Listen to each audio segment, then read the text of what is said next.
What's going on, YouTube? How you guys doing today? I'm stepping out of my realm of playing video games. I'm going to bring you guys a little video of some information that I could not find on the internet or YouTube. Either I was looking in the wrong places or it's just simply not up there. Um, for a while now, I've been having issues with my audio and my microphone and my audio not being loud enough, so I've been using other programs so that I can record my audio separate from the video, so it's two separate audio files. One file attached to the video from the gameplay, one audio file of my voice, which then I would go in and I would put together with the video. But I was having issues with that.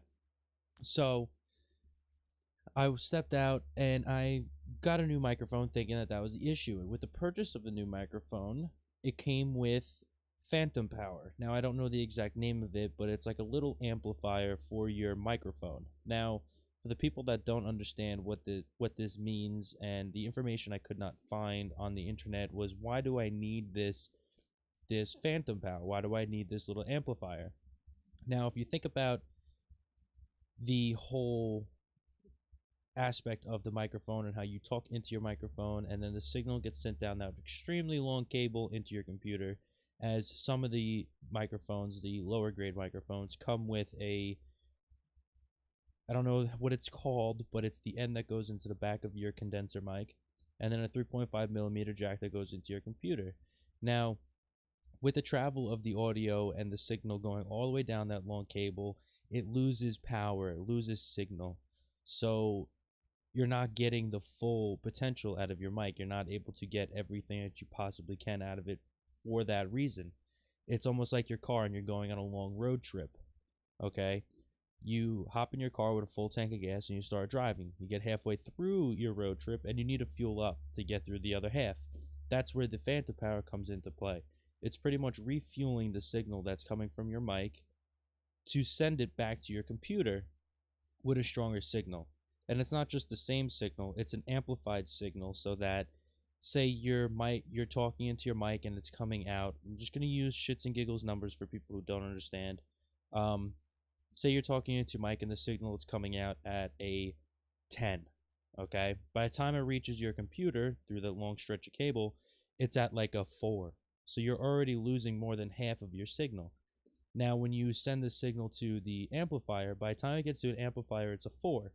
But what the amplifier will do, it will boost it back up to a 10, but it will go more than that. It will boost it to 20, so that by the time it gets to your computer out of the amplifier, it's at a 14, a 5, even a 10 is fine. It's still going back to your computer with a stronger signal than it would without it. And that's where I was getting confused, because I had no idea what I needed it for. I thought that just a normal cable with the 3.5 millimeter end into my computer was perfectly fine. So what I did is I bought myself a new mic. I noticed the mic was a little bit better, but also it came with the Phantom Power, and I hooked that up and it changed a lot. It really changed the total outcome of my audio and how my computer picks it up and the signal that's sent to it. Now, there's still a lot of settings and stuff that I got to mess with so that I can tune it just right, because the one that it came with doesn't have any tuning on it. It just automatically amps up the voltage, the signal of my audio file. But that's all I wanted to go with today. I wanted to explain to you guys. I'm going to try, if you've seen it already, obviously, you saw my best editing of what I can do to explain this to you guys, but that's why you need Phantom Power. I will do a comparison of my new microphone and my old microphone with and without it at a later date, but just to get this one out there for the people who don't understand, like me, I didn't understand this at first. That is the reason why you need Phantom Power. The better, the more, I don't know how to explain it, but the more fancier things you get, you need other fancier things to run it.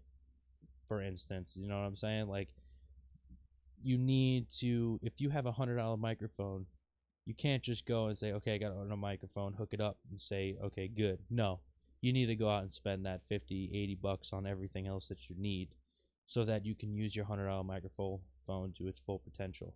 Like, the one I have is not a $100 microphone. I went from a newer NW700 to a newer NW1500. Now, it was a big jump from my old microphone to this one, but with that phantom power, I completely change it. I can change some audio settings, which I have already, just to quiet it down a little bit because it was boosting a lot.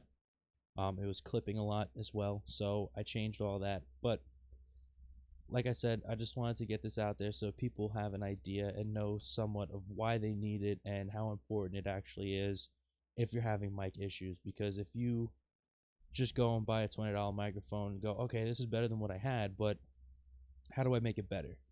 So then they go out and they buy a more expensive microphone and be like, all right, this is better than what I have, but it's not worth the price. So they go out and buy another more expensive one, and then you're $100, $200 in on microphones, and you're still getting the same quality. Yes, it's improving each time, but it's not really what you want it to be. And sometimes it's the little things that you have to go out and purchase to increase your overall performance. But that's it for me, guys. I hope this was helpful. I hope it was informational. And as always, stay beautiful. Peace.